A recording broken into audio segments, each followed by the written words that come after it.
kelompok 5 ingin melanjutkan kebijakan fiskal. Sebelumnya perkenalkan, nama saya Anand Faisabila. Nama saya Muhammad Fikri Hasbi. Nama saya Taisa Andismi. Nama saya Rizky Alira Putri. Nama saya Safirona Rahmadani. Oke, yang pertama ada transfer ke daerah. Transfer ke daerah adalah bagian dari belanja negara dalam rangka mendanai pelaksanaan dan instalasi fiskal. Berikut merupakan jenis-jenis pendanaan yang termasuk dalam transfer ke daerah.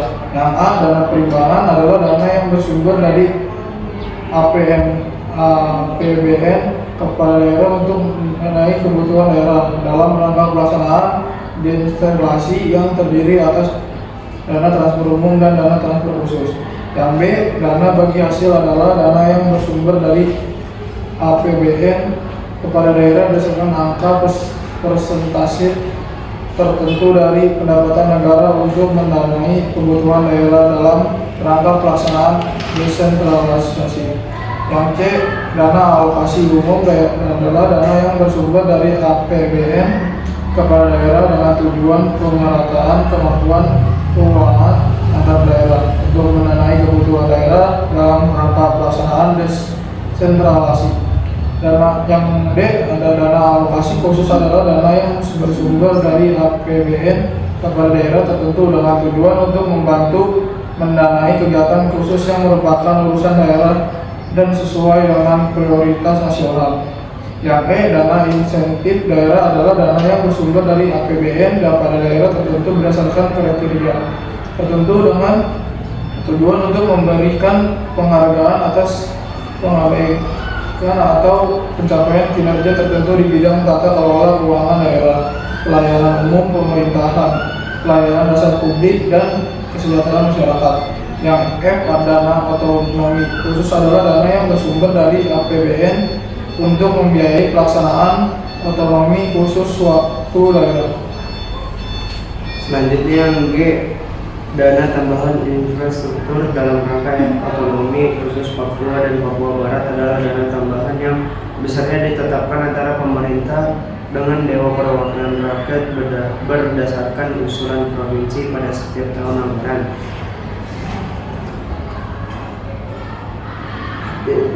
Selanjutnya yang H, dana keistimewaan daerah istimewa Yogyakarta adalah dana yang bersumber dari APBN untuk penyelenggaraan unsuran keistimewaan daerah istimewa Yogyakarta. Selanjutnya yang I, dana desa. Dana desa adalah dana yang bersumber dari APBN dan diperuntukkan bagi desa untuk membiayai penyelenggaraan pemerintah pelaksanaan kegiatan pembangunan, pembinaan kemasyarakatan, dan pemberdayaan masyarakat.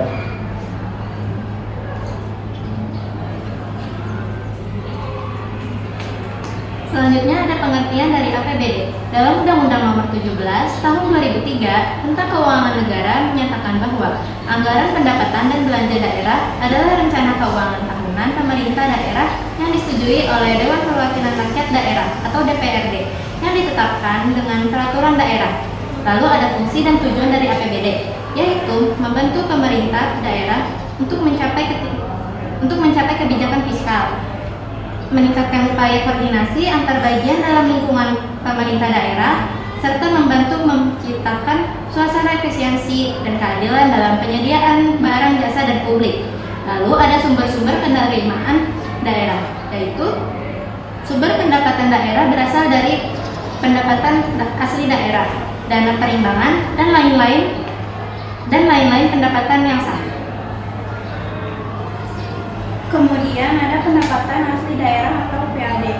Adalah pendapatan yang diperoleh daerah yang dipungut berdasarkan peraturan daerah sesuai dengan peraturan perundang-undangan. Sumber-sumber pendapatan asli daerah diantara lain sebagai berikut. A. Ada pajak daerah. Adalah kontribusi wajib kepada daerah yang terutang oleh orang pribadi atau badan yang bersifat memaksa berdasarkan undang-undang dengan tidak mendapatkan imbalan secara langsung dan digunakan untuk keperluan daerah bagi sebesar-besarnya kemakmuran rakyat. Yang kedua ada retribusi daerah. Adalah pungutan daerah sebagai pembayaran atas jasa atau pemberian izin tertentu yang khusus disediakan dan diberikan oleh pemerintah daerah untuk kepentingan orang pribadi atau badan. Retribusi daerah merupakan salah satu sumber pendapatan daerah yang penting guna membiayai pelaksanaan pemerintahan daerah. Yang ketiga, hasil pengelolaan kekayaan daerah yang dipisahkan, ditetapkan dengan peraturan daerah dan berpedoman pada ketentuan peraturan perundang-undangan. Kemudian, pendapatan asli daerah lain-lain yang sah. Pendapatan asli daerah lain-lain yang sah meliputi yang pertama, hasil penjualan kekayaan daerah yang tidak dipisahkan. Yang kedua, hasil pemanfaatan kekayaan daerah yang tidak dipisahkan. Yang ketiga, jasa giro berupa penukaran uang APBD pada sebuah bank pemerintah. Yang keempat, pendapatan bunga deposito berjangka. Yang kelima, tuntutan ganti rugi. Yang keenam, keuntungan selisih nilai tukar rupiah terhadap mata uang asing dan komisi potongan atau bentuk lain sebagai akibat dari penjualan dan pengadaan barang dan jasa oleh pemerintah. Yang selanjutnya, dana perimbangan adalah dana yang bersumber dari pendapatan APBN yang dialokasikan kepada daerah untuk mendanai kebutuhan daerah dalam rangka pelaksanaan desentralisasi. Yang selanjutnya, pendapatan daerah lain-lain yang sah merupakan seluruh pendapatan daerah selain pendapatan asli daerah dan dana perimbangan yang meliputi hibah, dana darurat, dan lain-lain mendapatkan sesuai dengan ketentuan peraturan undang-undang. Yang selanjutnya itu jenis-jenis belanja daerah. Yang satu itu belanja langsung merupakan salah satu belanja daerah yang berkaitan dengan program pemerintah dan untuk membiayai kegiatan pembangunan daerah. Yang kedua itu belanja tidak langsung adalah kegiatan belanja yang dianggarkan dan tidak memiliki hubungan apapun secara langsung dengan pelaksanaan program dan kegiatan. Sekian dari kelompok kami. Wassalamualaikum Assalamualaikum warahmatullahi